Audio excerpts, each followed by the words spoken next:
incarcerated. What name is that? Let me ask Uh, my name is Reginald Houston. you. Okay. Uh, a lot of people call me Houston, Uh-huh. but there was a time, especially in Alto, Uh-huh. there was a time when some people knew me as a Whitney Houston. Okay. So they would call me that often as well too. So that was a moniker that I picked up, Mm-hmm. you know. So Whitney Houston. Yeah. Any singing skills? Not as great as hers, but I have done a few things. I have sung a few songs in the church choir and stuff like that. Okay. Now, where are you originally from? Augusta, Georgia. Augusta, Georgia. Uh, what is one of your earliest memories of life in Augusta?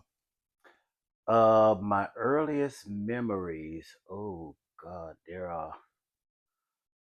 Um, well, one of the earliest memories that I would probably like to elaborate on is that probably when I started school in like first grade, Mm-hmm. second grade, somewhat around then, Mm-hmm. and in my area they were just kind of like integrating the schools, Okay. and I had a conflict with one of the white guys there in the school because when the teachers would sit you in alphabetical order and then he was behind me, Mm-hmm.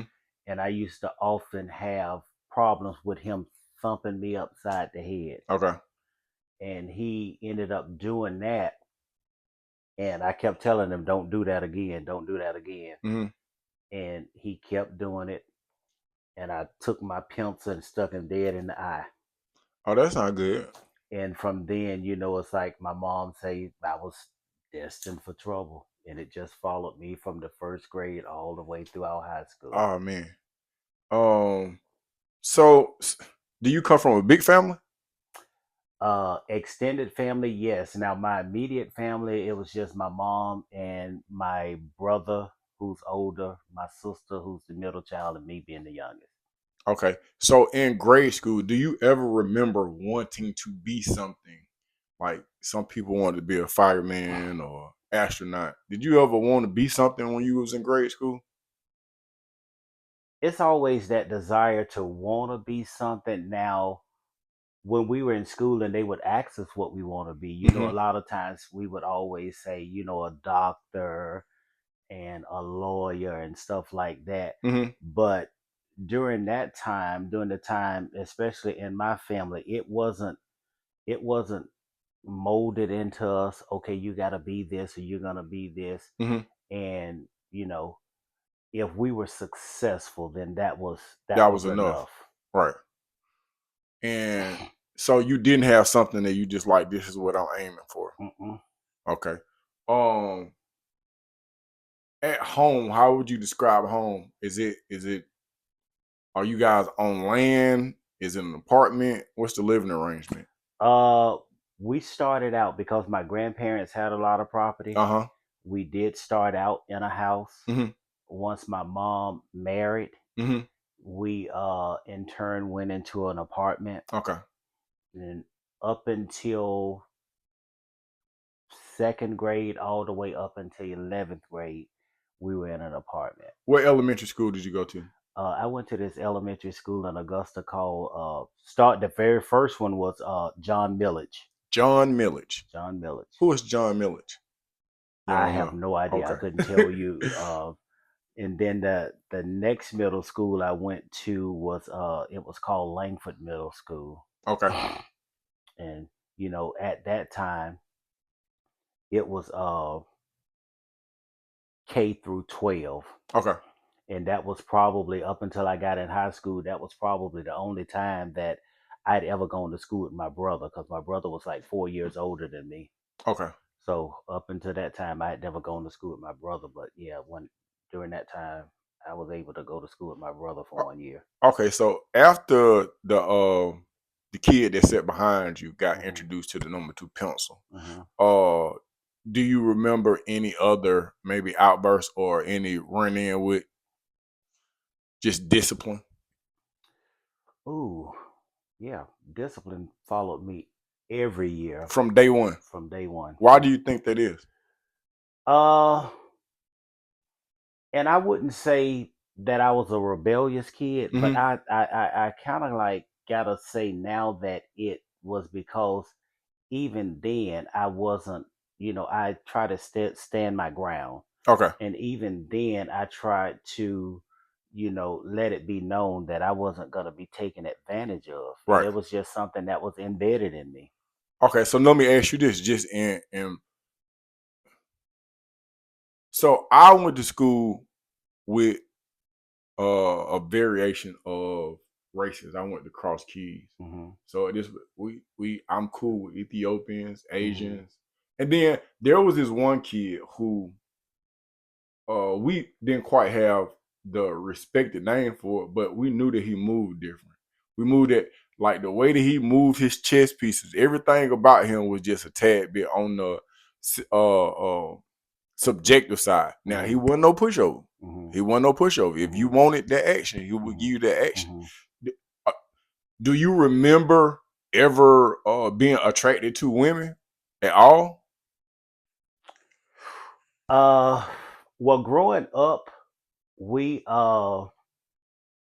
everybody in the neighborhood kind of like, how you play house and Right, all right, that right. stuff. That I do remember doing that, Okay, but oh, that was so early on, and we did that, but everybody pretty much in our neighborhood kind of like felt, or at least they knew that early on I wasn't interested, even though we did play house and right, stuff like that. Because right, growing up, I played house with the boys and the girls right, and stuff like that. And it was something that, you know, as I got older, the guys didn't want to talk about it anymore. And the girls growing up, we kind of like laugh at it nowadays. right. So at what age do you remember it distinctly being a difference between you and the other teens your age or young adults your age? Oh, probably around the age of 9 or 10. Okay, that's kind of young. So, because I asked that question because sometimes when I see where my child goes to middle school and there's a young man and he identifies as being a girl and Hmm. he got a wig on, Hmm. or she got a wig on, she got a dress on, Hmm. and but they're at that age, 10 to 13, 14. Hmm. So you knew at the age of 9. Hmm. Did your family know? Yes, my mom knew. My mom would tell me that she always had that inclination. Mm-hmm. And my brother and my sister, it's like because me and my sister had more interest than my brother and I. Right. So, But where's your sister in age? Because your brother's 4 years older. my sister's two. We're all four. I'm 2 years younger than my sister. My sister's 2 years younger than my brother. So Oh, okay, all of okay, us are okay, like two okay. years Kind of in apart. there. Okay, all right, all right. So it wasn't an age thing at all. Mm-mm, Okay, and so do you ever play any sports in school? never. Never interested. Mm-mm. Hobbies, My hobbies were pretty much what I do now. which is I'm a certified baker. I'm a chef. yeah. So, even with growing up, if it dealt with cooking, if it dealt with, Because I heard you said you was making some potato salad earlier. mhm, Probably yeah, would have been kind of out the way if I'd asked you to bring some of that potato salad. and it was good too. But yeah, I only cook on Sundays because I work throughout the week, Hmm. Monday through Friday, and so Sundays I try to at least have a Hmm. meal going on. Okay, and so what kind of work do you do? I'm a logistics manager for a warehouse company. What does that mean?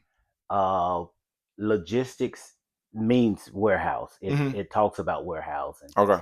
and but the sort of work that I do, we strictly work with like the local automobile companies around here, Hmm. like anything from Mercedes Benz, Jaguars, Porsches, Hmm. all the local auto dealerships around Hmm. here throughout the Atlanta Hmm. area. we pick up parts and we deliver parts to and from them. Okay. So let's go back to Augusta. What high school did you go to? Or Re- was it the same because I know you said one time a school went from K through 12. that was very rare early on. That was probably the early 80s, Okay. the late 70s, early 80s. How old are you now? I'm 53. Okay, okay. Um, so do you ever have what is your first run in where the police are involved or it's past the norm? My first run in with the police was in juvenile. I've did a couple of stints in RYDC in Augusta, and What was their first stint for, if you can remember? probably shoplifting. Okay. From where in Augusta at that and during the 80s? Um, we went to places like which growing up we would steal out of Kroger. Okay. We would steal out of Sears and Roebuck. Yep. We would steal out of back then. We had this store. It's called Sky City, which is no longer Okay. no longer here. But Okay. yeah, we had places like Sky City.